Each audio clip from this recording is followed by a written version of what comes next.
Hey everybody, it's Mary and welcome back to the kitchen. We are going to do a classic recipe today.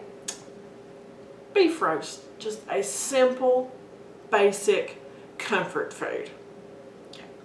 I honestly can't tell you what cut of roast this is. It came from a steer that we butchered for a friend, and honestly, we didn't write down what came from where.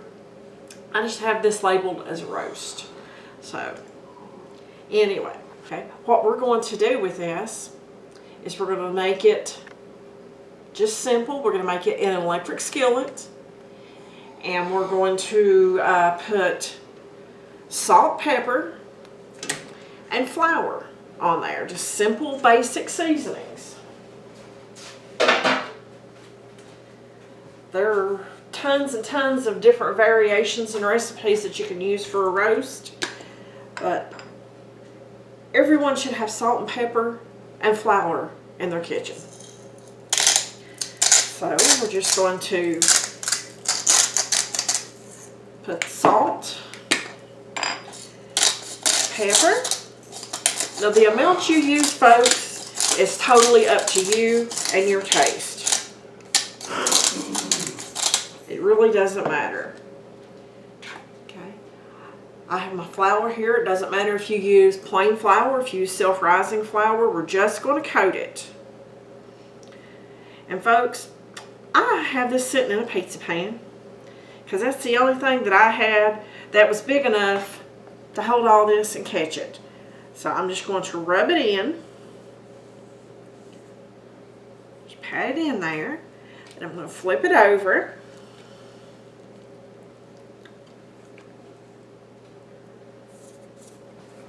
Wipe my hands a little bit. Heating to about 375 right now. And I'm going to let it get hot. Then I'm going to put some oil in there. Whatever oil you cook with, it doesn't matter. You can even use bacon grease if you want to. Whatever you have, that is your favorite thing to cook in. Okay. So, we're just going to do the same thing on the other side. Just cover it with flour. Now, folks, we're going to brown it. Okay? Well, actually, I should say we're going to sear it to make the flour turn into a crust. Okay, and I'm just going to roll this around and try to get all the edges coated in flour. Okay.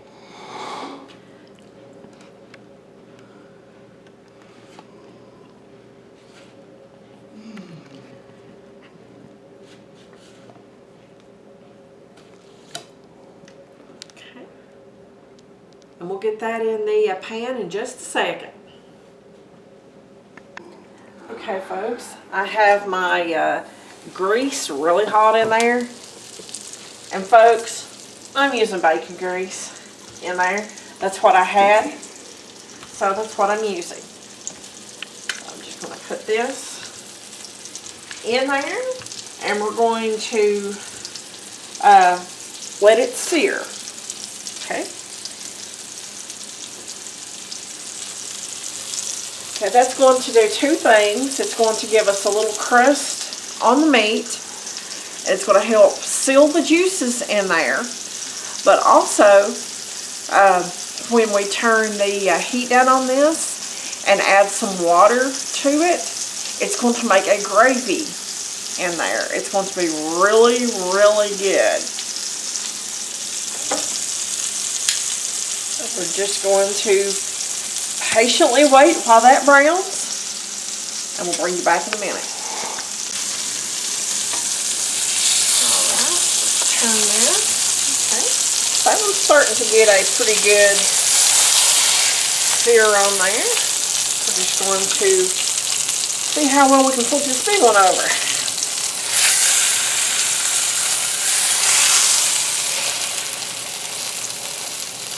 Okay.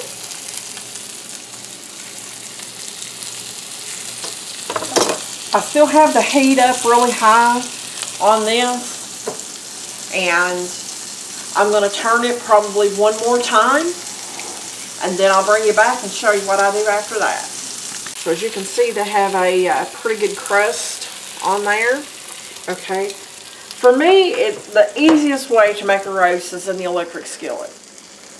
I have the lid on it, which is clear, and I can watch it and see the temperature and whatnot of it. Okay, like I said, I've already browned it, so I'm going to turn it down to about 250 degrees. We're going to do this low and slow. I have 2 quarts of water that I'm going to put into my electric skillet. If you use a smaller roast and a smaller pan, then of course you can adjust the amount of liquid accordingly. It's your kitchen and it's your roast. Okay, I'm going to add a little bit more salt. And then of course we'll add a little bit more later when we add our veggies.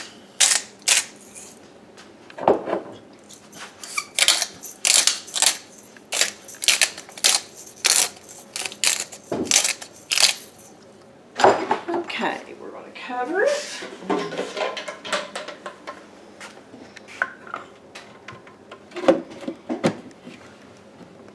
And we're just going to let it go. Like I say, it's on about 250, 260, and I'm going to leave it alone, covered, for about an hour. Okay, there's plenty of water in there. It's not going to boil dry. It's going to be at a low, gentle simmer because we want this to get super tender and fall apart. But what we are going to do in the meantime is get our veggies prepped. Okay? You can put any type of veggie you want in there. Today I'm going very, very basic. I'm just doing potatoes and onions. So I'm going to cut up my potatoes. I'm going to peel my potatoes. Now folks, it doesn't matter if they're starting to sprout a little bit, okay? All you do is break the sprout and just peel them. The only time you don't need to be using a potato like this is if it is green, and that is a sunburnt potato, and I've always heard that they're poison. I've never done the research, but then again, I've never eaten one either. So I'm going to go ahead and peel my potatoes and my onions, cut them up, put them in a bowl with water, and I'm going to stick them in the refrigerator until the time to use them. You don't have to do it in advance. You could do it right before you put them in there, but if you're just trying to get everything done, just do it now. That way you don't have to worry with it. We'll see in about an hour. Okay, that has been cooking for about an hour or a little over. So let's flip it over. So I sprinkled some of this on the other side of it, a meat tenderizer. So let me put some more over here.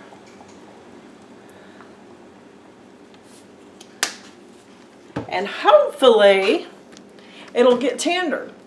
If not, then I'll take it out and I'll shred it into tiny little pieces. Let me grab my spoon. I told you that this would make a gravy. Now this will continue to thicken up as it cooks down some, so it's not going to be that thin. Okay.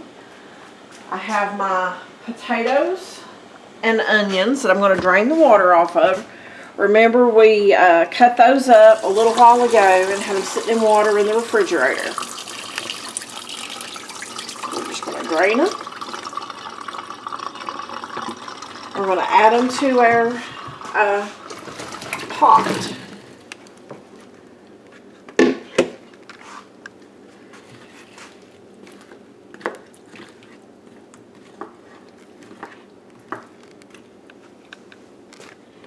Okay, folks, if you've cooked a lot of potatoes, you know potatoes usually need a lot of salt.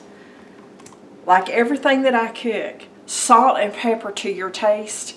I'm going to add a little bit more salt. You can always add salt, folks, whenever you have it on your plate, but you can never take it away. But we're just going to give it a little bit more pepper. We're going to cover it up, let it go for about another 30 minutes or so. And then I'll show you what it looks like whenever we take the lid off again.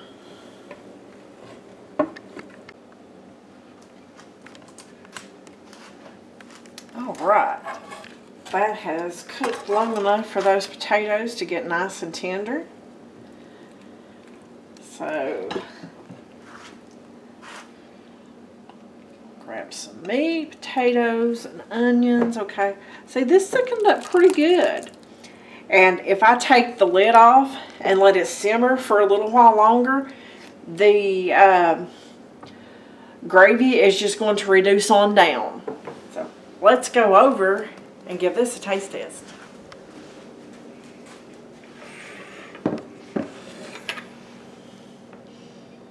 And folks, this is still hot.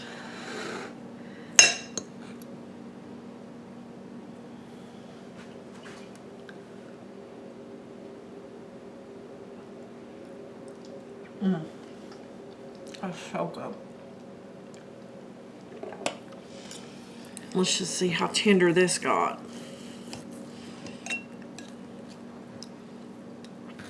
That's pretty tender.